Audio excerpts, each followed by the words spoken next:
Dear Ferdinand VII, with deepest apologies, we must inform you that we no longer feel this trade relationship will work out. You and your forefathers have ruled over Latin America's people with total control effectively, extracting what you needed to prosper as a nation. A wonderful country you have created, the jewel of Europe. You have made your colonies massive exporters of coffee, causing your economy to thrive. What the leaders of the past failed to acknowledge, as they do today, is the oppression we Latin Americans are subjected to by the Peninsulares every day. We feel inferior in our own homeland. Why is it that foreigners dictate every aspect of our lives? Those of us educated in Spain have seen the Enlightenment, and we return with a nationalist mindset, unwilling to stand by and watch Spain's hypocrisy. We will not consider to step aside along those from crossing an ocean to suppress our voices anymore. Creoles should be allowed to hold power in political offices as the decisions they make will impact themselves, along with the people. The restrictions placed on Creoles' land must be lifted to match the freedom Peninsulares have with their properties. Secondly, how can we expect to work in fear of death and dishonor every day for leaders who will subject us to it? Furthermore, the profit of our natural resources being in favor of Spain, since 1/5 of all other commodities gets stripped to us. We demand an end to the materialistic structure. Our labor must benefit us alone. Witnessing others successfully break free from the abusive rule of European monarchs, such as the American revolutionaries, who liberated themselves from Britain and became their own nation, we understand that this process of becoming our own people is a long, arduous, and most of all bloody one. Now, Jose de San Martin and Simon Bolivar are staging battles along the western coast, aiming to meet in Lima, where they will free Peru at last. Who's to suggest that we, the people who have been beaten down relentlessly by Spain, will not take the same measures as the revolutionaries before us, who refuse this power imposed upon us? Is it possible to obtain our freedoms without spilling our blood? Revolutionary leaders are moving fast, devising plans to unite Latin America as one republic.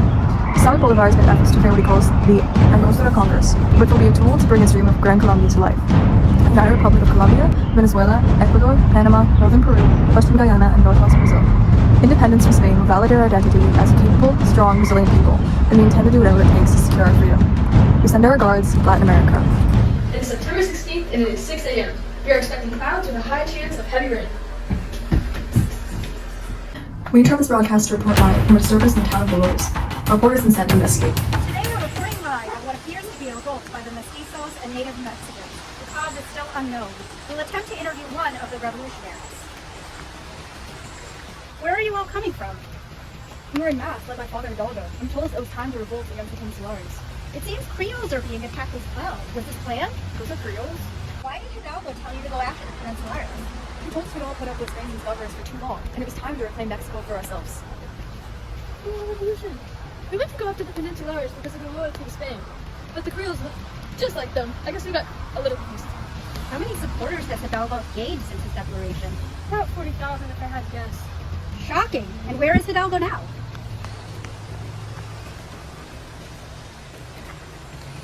Oh. Thank you for voting within your home, Mr. Bolivar. Of course. I'm very gracious to have had my words impact so many people, so thank you for sticking with me. Although I know not everyone will agree with me, it's still great to know that there's a large following of people who do, and seeing change occur on such a large scale, just because of those who've been inspired by my ideas started as pipe dreams. That's truly just such an honor. It makes this cause worth fighting for. My biggest dream, the dream of a united South America, separate from Spain, a Grand Colombia, is coming to fruition at this moment. I have so much hope for the future of South America. That's beautiful, Bolivar.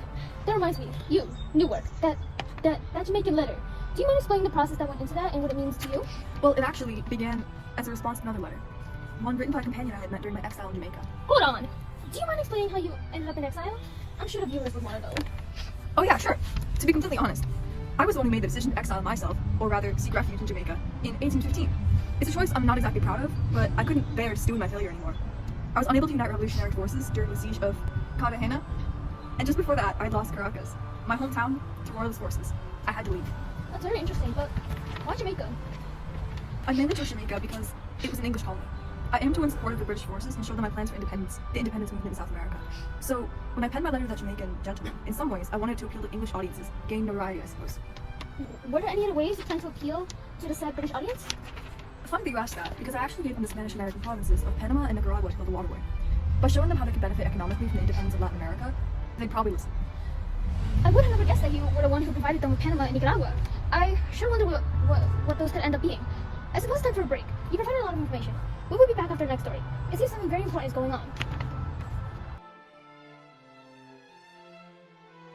And we're back. I heard that last story was a bit of a doozy. Rest in peace, Lago. We will now return to the segment with Boulevard. So, Boulevard, what were some main points of the Jamaican letter? The Jamaica letter was a tool I used to articulate my views for the future liberation efforts in Latin America, and to reflect the fundamental rights which we, the non-peninsulares, had been deprived of. I really wanted to highlight classical, liberal ideas like the protection of natural rights and balanced government. Also, I wish to look back on and address the failure of the Venezuelan independence movement. Alright, I think that'll be all for today, Boulevard. Thank you for welcoming us today.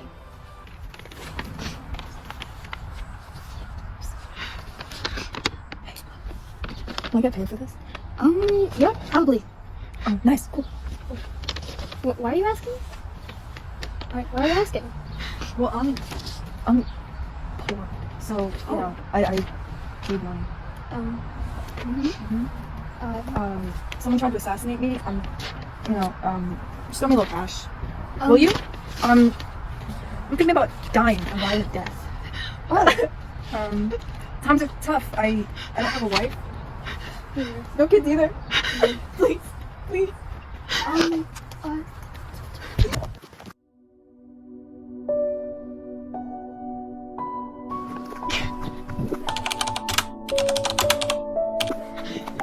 Sources say that people of Central America have been actively fighting to get away from the Mexican nation.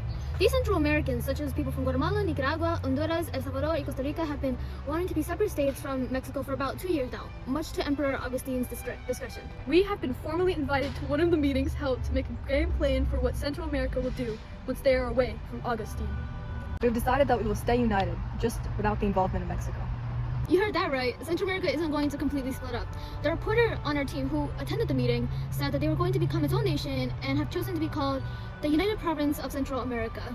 This is a huge step for Central America, though Emperor Augustine doesn't agree. After many letters that have been sent out to Augustine, there has only been one reply stating that he disapproves and won't allow these states to separate, with the rest of the letters he did ignore. This is a pending story, so make sure to stay in tune with the news to know if any new advances happen. Come back! Come back!